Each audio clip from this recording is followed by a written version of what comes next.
নমস্কার বন্ধুরা, কেমন আছেন সবাই? আমরা ভালোই আছি। তো চলুন আজকে সকালের ভিডিওটা এখান থেকেই শুরু করছি। তো সকালবেলা বর গেছিলো বাজারে, বাজার থেকে নিয়ে এসছে মাছ টাছ নিয়ে এসছে, আর সঙ্গে নিয়ে এসছে এই কলা আর এই কাঁঠালটা। তো কাঁঠালটা তো মানে কাঁঠালের সিজন চলে এসছে, প্রায় শেষের পথে, কিন্তু আমাদের কাঁঠাল এখনও খাওয়া হয়নি। সেই জন্য আজকে বলেছিলাম কাঁঠাল যেখানে পাবে সেখান থেকে কাঁঠাল নিয়ে আসবে, যে কাঁঠালই পাবে। তো দেখছি ভালো কাঁঠালই এনেছে, খাজা কাঁঠাল এনেছে, অনেকটাই নিয়ে এসছে। খাও, খেয়ে বলো কেমন।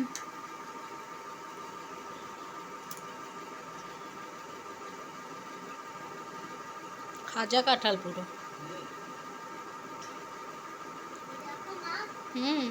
তুমি ছবি আঁকছো? কই দেখি। কি বাহ, দারুণ হয়েছে। দেখি দেখি, দেখাও দেখাও, দেখি দেখি। সোজা করো সোজা করো, হ্যাঁ, বাহ, খুব সুন্দর হয়েছে, দারুণ হয়েছে। এই তো তুমি পারছো, করো। কই এখনো সারাতে বলো না, খাও, মুখে দাও।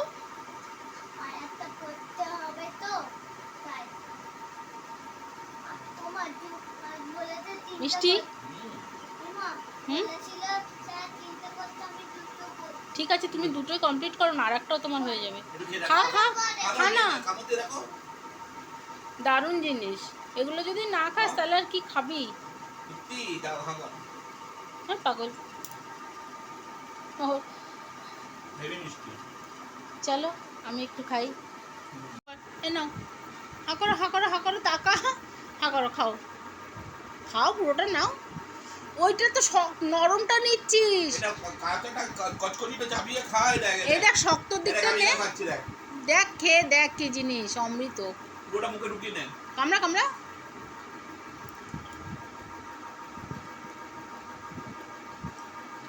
খা, কি দারুণ জিনিস। আম তো আগে ভালো খেতি না, এখন আম কত ভালো খাস, আর এটাও এখন আস্তে আস্তে ভালো খাবি। এগুলো খেতে হয় বাবা।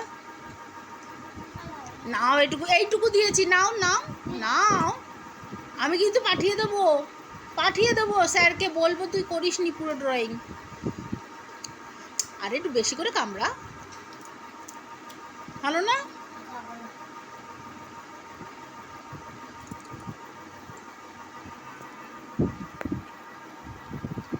কি মিষ্টি, এবার চাইবে। এবার খাবে, দেখো, এবার খাবে, এবার খাওয়াও।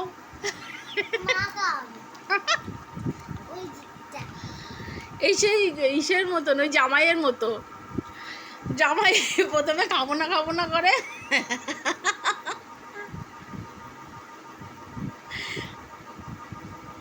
ভালো জিনিস তোকে খাওয়াই আর তুই এরকম করিস। বল কিরকম, লাইক না ডিসলাইক? খুব খারাপ, লাইক দে। ইয়েস, খাওয়ার একটু খাও। সকাল থেকে সোজা বিকেলেই চলে এসেছি। মানে সকালে ওই জলখাবার খাওয়ার পরে তারপরে ওই কাঁঠাল খেয়েছি অতটা, আর দুপুরবেলা কারোর খিদে ছিল না, সেই জন্য দুপুরবেলার ভাত টাত কিছু খাওয়া হয়নি। এখন বিকেলবেলা একটু পাঁপড় ভাজা আর চা খাচ্ছি। আজকে বাবা বাড়িতে নেই, বাবা চা বানায়নি, আজকে আমার বর চা বানিয়েছে। আসলে চা বানাতে আমার খুব আলস্য লাগে, আর চাটা না বেশ অন্য কেউ যদি করে দেয় বসে বসে খেতেও খুব মজা লাগে। তো পাঁপড়টা আমি ভেজেছি, চাটাও বানিয়েছে। তো সন্ধেবেলা এখন একটু চা পাঁপড় খেয়ে নিচ্ছি, এরপরে এবার যাবো রান্না করতে। চলুন চটপট সবজিটা কেটে নিয়ে তাড়াতাড়ি রান্নাটা বসিয়ে দিই। আসলে অনেকটা রাত হয়ে গেছে, চাটা খাওয়ার পরে মেয়েকে নিয়ে একটু পড়াতে বসেছিলাম। তো পড়িয়ে টড়িয়ে এসে এবার একটু সবজি কেটে নিচ্ছি, সবজি কেটে তারপরে রান্নাটা চাপাবো। তো আজকে একটু ইচ্ছে হয়েছে রুটি আর সবজি খাওয়ার। তো এই সবজিগুলো রেখেছিলাম, অনেক দিন হয়ে গেছে, বর্ষাকালের সবজি তো কীরকম একটু যেন জল পচা হয়ে গিয়ে না শক্ত শক্ত হয়ে গেছে সবজিগুলো এমনি ভালোই আছে, কিন্তু কাটতে গিয়ে পুরনো হয়ে গেছে বলে একটু শক্ত শক্ত হয়ে গেছে, অসুবিধা হচ্ছে কাটতে। তো অনেক রকমের সবজি জমে গেছে। আসলে কি হয়েছে না, বাজারে তো এই বর্ষার মধ্যে যাওয়াটা একটা অসুবিধে, সেই জন্য সবজিওয়ালা বাড়ির কাছে এসেছিলো বলে আমি একটু বেশি করেই সবজি রেখে নিয়েছিলাম, যে যাতে আর বাজারে যেতে না হয় জলকাদার মধ্যে। তো সবজিটা রাখার পর আবার কী হয়েছে, সেই সবজি 2-3 দিন খাওয়া হয়নি, 2-3 দিন আবার বাইরের খাবার খাওয়া হয়ে গেছে। রান্না করাটা এই জন্য হয়নি। তো রান্না করা হয়নি বলে সবজিগুলো এমন একটু পুরনো হয়ে গেছে, এবার জমেও গেছে একসাথে, অনেকগুলো নষ্ট হয়ে যাচ্ছে। ওই জন্য ভাবলাম যে আজকে একটা পাঁচমিশালি সবজি করি, আর পাঁচমিশালি সবজি মাখা মাখা করে করলে একটু রুটি দিয়ে খেতে ভালো লাগে, ভাত দিয়ে খেতে অতটা ভালো লাগে না। সেই জন্য ভাবলাম যে রুটি আর তরকারিটা করি। তো চলুন, সবজি কাটা হয়ে গেল আমার, সবজি কেটে নিয়ে এবার সবজিটা বসিয়ে দিই, তারপরে রুটিটা করে নেব। সবজিটা কেটে এবার একটু ভালো করে ধুয়ে নেব, কারণ বর্ষাকালের সবজি তো, যদিও ধোয়াই ছিল, মানে সবজিটা আমি এনে বাজার থেকে সবসময় ধুয়ে রাখি ফ্রিজে, কারণ সবজির মধ্যে এত নোংরা থাকে না, বাজার থেকে নিয়ে এসে আর ডাইরেক্ট ফ্রিজে ঢোকাতে কেমন লাগে, নোংরা নোংরা লাগে আর কি। তো পরিষ্কার করেই রেখেছিলাম, তাও কাটার পরে আরেকবার ধুয়ে নিলাম। এবার আমি কড়াইতে তেল বসিয়ে দিয়েছি, ফোড়নও দিয়ে দিলাম। এবার আস্তে আস্তে সবজিটা বসিয়ে রান্নাটা চাপিয়ে দেবো। কড়াইতে যেই তেজপাতা শুকনো লঙ্কাটা দিয়েছি, শুকনো লঙ্কাটা ফাটিয়ে দেয়নি তো, পুরো গোটা শুকনো লঙ্কাটা দিয়েছি, আর ওটা পুরো ফেটে সারা গায়ে তেল ছিটে এলো। আপনারা কখনোই ভুলটা করবেন না, লঙ্কা যখন দেবেন ওটাকে চিড়ে বা ফাটিয়ে তারপর লঙ্কাটা দেবেন, নাহলে কিন্তু লঙ্কা ফেটে গায়ে তেল ছিটে আসবে। তো যাই হোক, আমি ওটা ফাটিয়ে কড়াইয়ের মধ্যেই ফাটানোর চেষ্টা করলাম, ফাটিয়ে দিয়ে তার মধ্যে পাঁচফোড়ন দিয়ে দিলাম। এবার একে একে সবজিগুলো দিয়ে দেব। সবজিগুলো দিয়ে আমি শুকনো অবস্থাতেই একটু নাড়াচাড়া করে নেব, মানে নুন দেব না, নুন দেওয়ার আগেই একটু ভালো করে নাড়াচাড়া করে নেব, শুকিয়ে নেব মানে সবজিটাকে, সবজির গায়ে যে জলটা আছে সেটা ভালো করে ভাজা ভাজা করে নিলে জলটা শুকিয়ে যাবে। আর এর মধ্যেই যদি নুনটা দিয়ে দেই, মানে ভালো করে জলটা না শুকানোর আগেই যদি নুনটা দিয়ে দেই, তাহলে সবজিটা কীরকম কাদা কাদা হয়ে যাবে আগেই। তো আগে সবজিটাকে ভাজা করে জলটা একটু টানিয়ে নিই, তারপরে এর মধ্যে নুন দেবো। ব্যাস, সবজির জলটা এবার অনেকটাই টেনে গেছে। এবার একটু ওপর থেকে নুন দিয়ে দিলাম, নুন দিয়ে ভালো করে নাড়াচাড়া করে নুনটা মিশিয়ে এবার চাপা দিয়ে রাখবো, যাতে সেদ্ধ হয়ে যায় সবজিটা। তো দেখুন, এদিকে সবজিটা অনেকটাই সেদ্ধ হয়ে এসছে। এর মধ্যে একটু হলুদ দিয়ে দিয়েছিলাম মাঝখানে, তো এবার একটু চিনি দিচ্ছি, আর এর মধ্যে এবার রোজকার মশলাগুলো দেবো, যেরকম ধনে গুঁড়ো, জিরে গুঁড়ো, এগুলো দিয়ে তারপরে এর মধ্যে একটুখানি জল দিয়ে দেবো।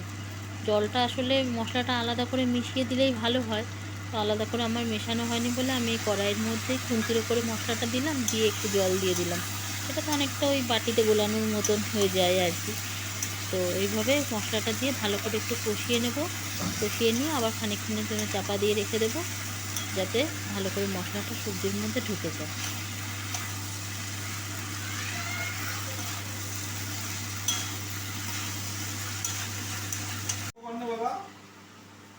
কই রে, কই, আয় চলে আয়, বদমাস, এদিকে আয়, চলে আয়, ওরকম করে না হিয়া, আসো আসো, এদিকে চলে এসো। তুই অঙ্ক পরীক্ষা লিখবি না, পরীক্ষা দিবি না, 0 পেতে চাস? হ্যাঁ, পিঠে জিরোটা পিঠে দেয় যদি, হ্যাঁ হ্যাঁ, আয় বাবান, আয় আয় বাবা, চল চল, লক্ষ্মী সোনা, আসো আসো আসো, আসো অঙ্কগুলো করে নাও মা। এখন করে না, এই চকলেটটা কোথায় গো? চলো চলো তিনটে চলো চকলেট। চলো, তুমি আর বলছো না তো দুটো চকলেট কি? সোনা মা, লক্ষ্মী সোনা মা, চলো চলো আমাকে চলো লক্ষ্মী চলো, বলে আমাকে চলো। ঘর দিবেন। রান্নাটা প্রায় হয়েই এসছে, সামান্য একটু জল দিয়ে দিলাম, এটাতে ফুটে উঠে একটু গা মাখা মাখা হয়ে যাবে তরকারিটা। আর এটা খেতেও না খুব ভালো লাগে, আমাদের বাড়িতে সবাই এটা খেতে খুব ভালোবাসে, বিশেষত আমার বাবা। রুটি দিয়ে এরকম একটা তরকারি খেতে আমার বাবা খুব পছন্দ করে। তো হয়ে গেছে আমার ওইদিকে সবজি রান্না, এবার আমি রুটিটা করব। কিন্তু রুটিটা নর্মাল রুটি যেরকম হয় সেরকম করব না, আমি আজকে একটু গোলা রুটি বানাবো। গোলা রুটি খাই না বহু বছর, 10-12 বছর তার উপরে হয়ে গেছে গোলা রুটি খাই না। তো হঠাৎ একদিন মনে হলো যে বহুদিন গোলা রুটি খাই না, আগে তো একটা সময় খুব গোলা রুটি খেতাম, খুব ভালোও লাগতো গোলা রুটি খেতে। তো তো ওই জন্য ভাবলাম আজকে একটু মাখা মাখা তরকারি করি আর এটা দিয়ে গোলা রুটি দিয়ে খাবো। গোলা রুটিটা বেশ নরম হয় খেতে, ওই জন্য তরকারি দিয়ে খেতে ভালোও লাগে। তো এর মধ্যে আমি গোলা রুটি বানানোর জন্য নিয়ে নিয়েছি কিছুটা আটাটাই বেশি পরিমাণে নিয়েছি। আর এর মধ্যে নিয়ে নিয়েছি 2 চামচ মতো ময়দা, আর একটু তেল দিলাম, দেখলেন, সামান্য একটু নুন দিয়েছি, আর একটু খাবার সোডা দিয়েছি, দিয়ে ভালো করে ফেটিয়ে নিয়েছি যাতে একটুখানি মানে রুটিটা একটু নরম হয়। আর তেলটা দিলাম এই জন্য, তেলটা দিয়েছি বলে দেখুন কি সুন্দর রুটিটা সুন্দর উল্টে গেল, কোথাও লাগেনি, মানে চাটুতে কোথাও রুটিটা লেগে যায়নি। যদি এটা না দিতাম তাহলে রুটিটা একটু লেগে যাওয়ার সম্ভাবনা থাকতো। তো আর রুটিটা দেখুন কি সুন্দর হয়েছে, এটার মধ্যে পুরো ঘুরছে, চাটুটার মধ্যে পুরো রুটিটা ঘুরছে।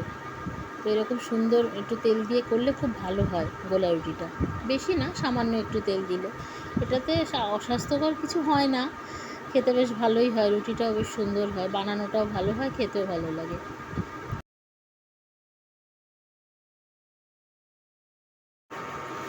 এই যে হয়ে গেছে রুটিগুলো বানানো সব, আর এই হলো রুটি, আর এই হলো তরকারি, আমাদের রাতের খাবার।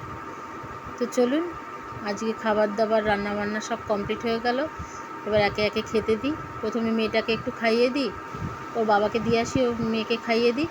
রুটিগুলো দেখুন কি সুন্দর হয়েছে, আর খেতে এত নরম হয়, খুব ভালো লাগে খেতে। হাতের মধ্যে নিয়েও দেখুন কি সুন্দর লাগছে, একটুও নষ্ট হলো না। তো রুটিটা খেতে খুব খুব ভালো লাগে, আমাদের তো বিশেষ করে আমার খুব ভালো লাগে। তো চলুন এবার মেয়েকে রুটিটা একটু বেড়ে দিই, বাবা খাইয়ে দিই। আর আজকের ভিডিওটা তাহলে এই পর্যন্তই রাখছি। আপনাদের যদি ভিডিওটা ভালো লাগে তাহলে একটা লাইক আর সাবস্ক্রাইব করে আমার পাশে থাকবেন। আর আপনারা যে যেখানে আছেন সবাই ভালো থাকবেন, সাবধানে থাকবেন, খুশিতে থাকবেন। আজকের মতন তাহলে আসছি, টাটা। ভালো হয়েছে মা? রুটি রুটি ভালো হয়েছে? তোমার খেতে সুবিধা হচ্ছে? দাঁতে লাগছে না তো? অন্যরকম রুটি বলো, তোমার প্যানকেকের মতো। তো গুড নাইট বলে দাও। Good night.